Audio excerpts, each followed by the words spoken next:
Alors bien entendu j'ai déjà fait une vidéo sur 91 Days mais elle était vraiment nulle. Et un animé aussi bien ne mérite pas ça. Et puis quelque part je fais ce que je veux, petit nain des bois.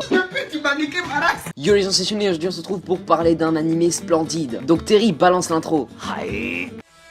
だから今打ち破るのさそう明日を探る思い通を全力で自分使い尽くせ研ぎ澄まされた心で L'histoire suit un jeune garçon du très doux nom de Angelo. Non, pas Angelo. Bref, ce petit garçon va se faire massacrer sa famille devant ses yeux. Heureusement, celui-ci s'est échappé sans aucun souci. En même temps, c'est un peu un génie. Ah, malheur pour les mafieux. Quand tu tues une famille, fais le bien ou le fais pas. Et ouais, ça va se retourner contre vous, hein. Chier. Bref, 7 ans plus tard, Angelo reçoit une lettre de type anonyme. Bonjour, messieurs. Je vous envoie cette lettre car déjà je vous aime. Mais bon, ça c'est un sujet à part. Bref, je vais vous aider à vous venger des Vanetti. Vous êtes partant?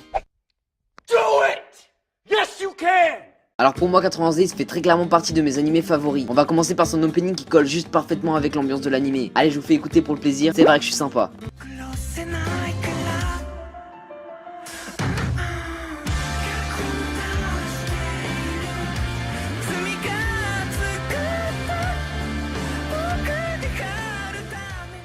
Alors, tu vois que c'est pas mal. En plus, ce chanteur de l'opening est le même que celui qui a fait l'opening de Tokyo Ghoul. Rien que ça. Bref, du côté du graphisme, bah... Splendid. Sérieusement, j'irais pas dire que la qualité est parfaite car elle reste assez Basique. Mais c'est vachement bien. On voit très clairement que c'est pas Squeezie qui a fait les dessins. Bâtard, j'aurais pas kiffé.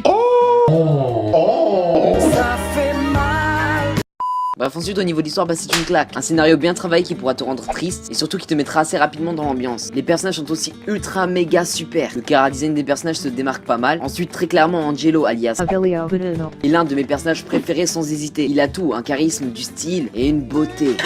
Enfin bref, c'est un super personnage quoi. Non, plus sérieusement, tu remarqueras assez rapidement que celui-ci n'est pas con et qu'il peut se sortir de plein de situations tranquillou. Ensuite, on a Nero, un personnage que j'ai trouvé personnellement très attachant. Et crois-moi que tu auras mal de savoir que Avilio veut le tuer malgré leur superbe duo. Ensuite, bien sûr, t'as Corteo, un personnage un peu naïf mais crois-moi qu'il arrivera à t'impressionner. Et je tiens vraiment à finir avec un personnage assez étrange mais que j'aime bien. Il s'agit de Fango. Clairement ce personnage c'est un tueur. Malgré qu'il soit chelou et un peu masochiste sur les bords, il reste un personnage très intéressant. Enfin bref, tu dois regarder 91 Days. Et oui c'est une obligation. Crois-moi que si tu ne l'as pas aimé, et ben c'est juste parce que t'es trop con. Bref, si je devais t'énoncer tous les points négatifs, je te dirais juste que parfois ça part dans tous les sens. Et il se peut que tu ne comprennes pas certains passages. Bon, pour tout avouer, ça fait un moment que j'ai regardé 91 Days. Et donc j'étais assez jeune, donc c'est possible que je n'ai pas tout compris. Tu es bête ou quoi? Imbécilade, cochon, chien, coq. Bon voilà les gens, c'est la fin de cette vidéo, donc maintenant tu peux aller voir 91 Days. Mais avant ça, mets un petit like et abonne-toi, ça serait sympa quand même. Bref, si tu as déjà vu 91 Days, n'hésite pas à me donner ton petit avis. Je te lirai et te répondrai bien sûr, parce que je suis un homme très sympa. Enfin bref, partage cette vidéo un maximum, parce qu'au fond de toi t'es un homme bon. Et abonne-toi bien sûr frérot, sinon cette nuit tu vas avoir des remords. Et tu sais que ça va être chiant. Enfin bref, moi je dois te laisser parce que j'ai une vie très chargée, donc salut.